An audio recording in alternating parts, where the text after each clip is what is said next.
Hi everyone, welcome back. Well, I'm supposed to be out harvesting today, but we've had a little bit of rain overnight and I'm just waiting for everything to dry out at the moment. I thought while I was waiting, I might just bring you over and show you this rather unusual little harvester. We're over at the neighbour's place at the moment. This is a Claas harvester, CLAAS,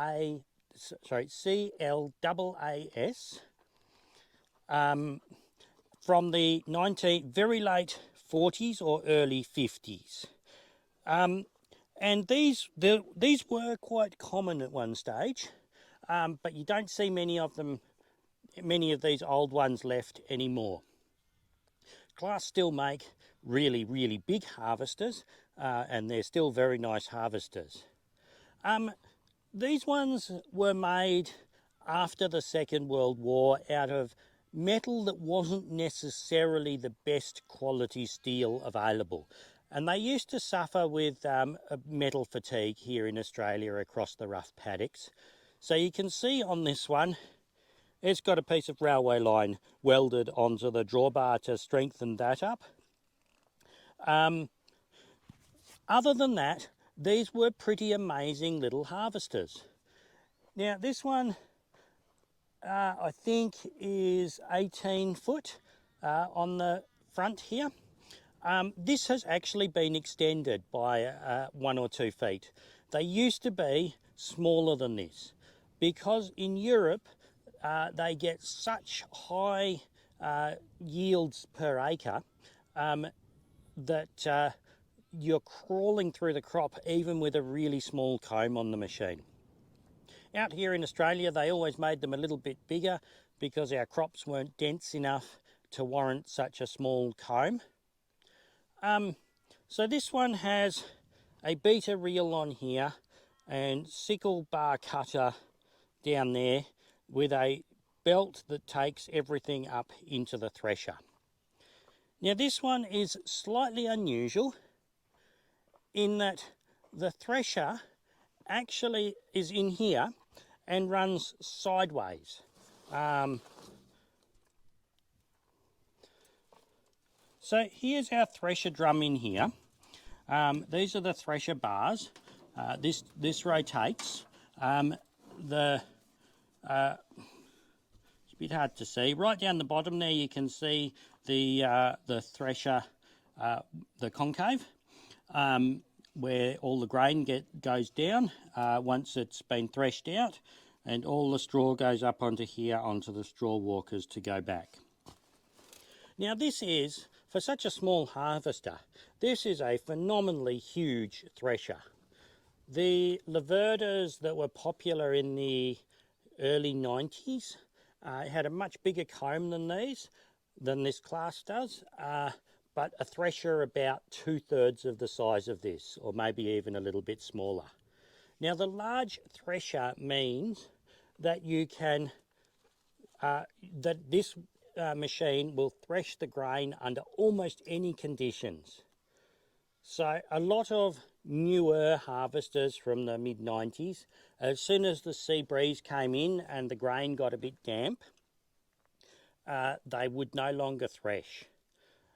This particular machine I was operating one day, and it was raining. I could see the rain in the paddock over the road there, and on the other side of the hill over there, it was raining all around me.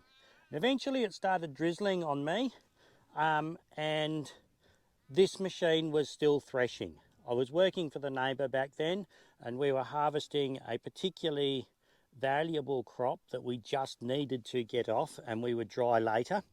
And yet this just kept threshing. Now, a couple of other unusual features on this machine. This is the lever to operate all the hydraulics, and it's on flexible hoses.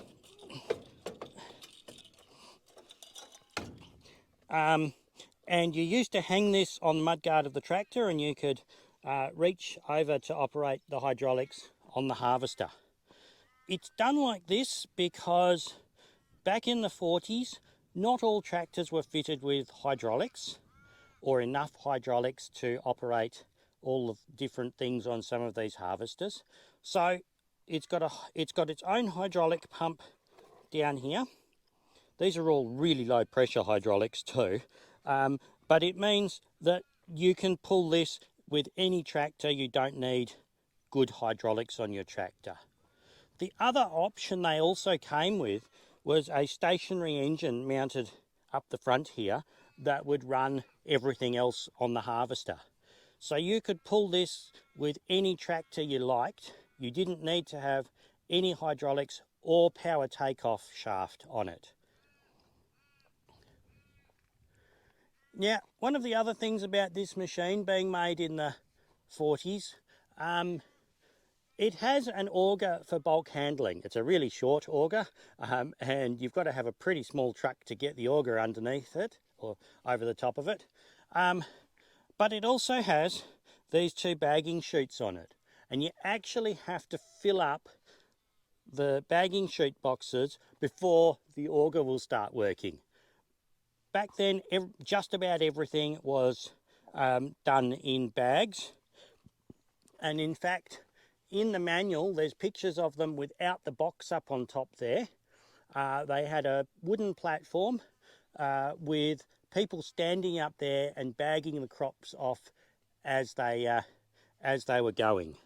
And then they had a chute down the other side that they'd slide the bags down once they'd sewn them up, and and then they'd pick them up out of the paddock later on. The other thing this machine has, which is rather unusual, there's an auger from under the thresher here that comes across, and there is this is where all the seconds end up, and there is like a second thresher in here, like on the New Holland harvester I have now that has that second thresher in the back. This is a small thresher that just regrinds everything up a little bit before it sends it back through the sieves again.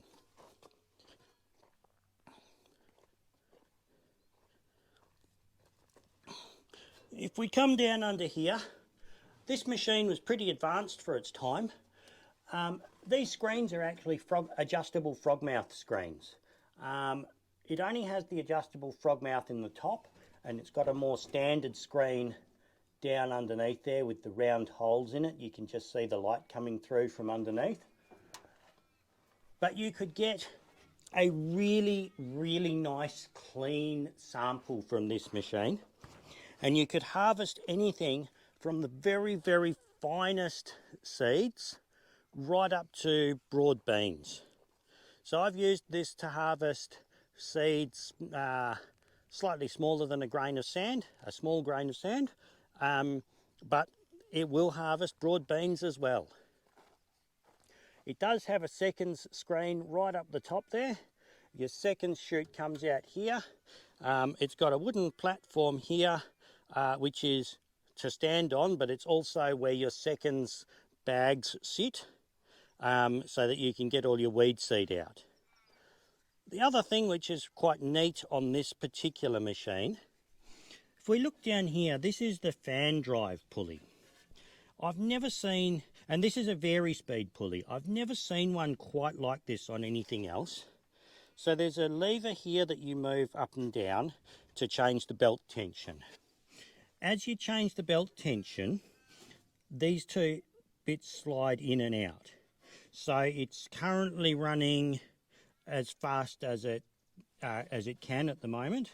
If we move this lever back down, the belt will loosen off. These will slide together. Usually they have big wide belts for these. This one instead has a spoked pulley, and the spokes, this spoke moves into this space to allow the pulley to close up enough to for the fan to give you enough movement on the pulley. It's a really neat way to do it. So this harvester now is in a pretty poor state, and I doubt it will ever run again, but it was a brilliant harvester up until probably 10 years ago when this was last being used.